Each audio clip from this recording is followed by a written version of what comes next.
लड़का मात्र सिर्फ 10 साल का था तभी बाप का साया हट जाता है और माँ भी छोड़कर चली जाती है। लेकिन पहले से उसके पिता रेडी लगाया करते थे बड़े पाव का, लेकिन पिता के जाने के बाद घर की सारी जिम्मेवारी उस लड़के पे आ गई थी। उसके साथ एक छोटी बहन थी। पिता का साथ छूट गया और माँ भी छोड़ के चली गई, लेकिन बच्चे को अपनी बहन को देखना था। उसने रेडी लगाना शुरू कर दिया और बड़ा पाव बेचने लगा बना करके। और जिसके हाथ में अगर गुण होता है, जो हिम्मत रखता है, उसको कोई नहीं तोड़ सकता, चाहे परिस्थितियाँ जो भी हो जाए। जैसे इस लड़के ने बाप का साया हट जाने और माँ के छोड़ जाने के बाद भी टूटा नहीं और अपना काम शुरू कर दिया, क्योंकि उसको अपनी बहन को अपना घर चलाना था, अपनी बहन को देखना था और खुद के पढ़ाई के लिए कुछ करना था। वो 2 पैसे कमाता और बहन का भी ध्यान रखता और अपना भी रखता।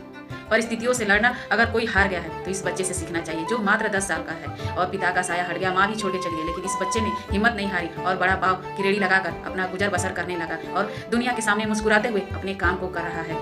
और कभी रोया नहीं किसी के सामने कि मेरे साथ किसी का साथ नहीं है। वो मुस्कुराते हुए सबको खिला रहा है। सीखना तो इस बच्चे से चाहिए, जिसके अभी ना बाप का साया है और ना माँ का, लेकिन फिर भी चेहरे पे मुस्कुराहट है और अपनी बहन का खर्चा उठा रहा है मात्र 10 साल की उम्र में और अपना खुद की भी पढ़ाई का खर्चा उठा रहा है। तो इससे हिम्मत वाला कोई नहीं हो सकता। और ये टूटा नहीं, बल्कि अपने आप को जुट करके और आगे की तरफ बढ़ चला। और जब आप दुनिया में आगे बढ़ोगे और आगे बढ़ने का जुनून रखोगे तो आपको हजारों लोग मिल जाएंगे आपको सपोर्ट करने के लिए। लेकिन जब हम जिंदगी में परिस्थितियों के सामने घुटने टेक देते हैं तो फिर कोई नहीं नजर आएगा। जब हम आगे बढ़ेंगे तभी हमारा कोई साथ देगा। तो जीवन में परिस्थितियां जो भी हो, हार नहीं माननी चाहिए। जिस तरह इस लड़के ने अपनी जिम्मेवारी को निभाया, जिम्मेवारी बचपन और बुढ़ापे नहीं देखते, ये कभी भी आ जाती है, चाहे वो बचपन हो या बुढ़ापा हो। जब आती है तो लोगों को सियाना बना जाती है। तो लोगों को सीखना चाहिए कि जिंदगी में घुटने नहीं, घुटने के ऊपर खड़े होकर दिखाना चाहिए।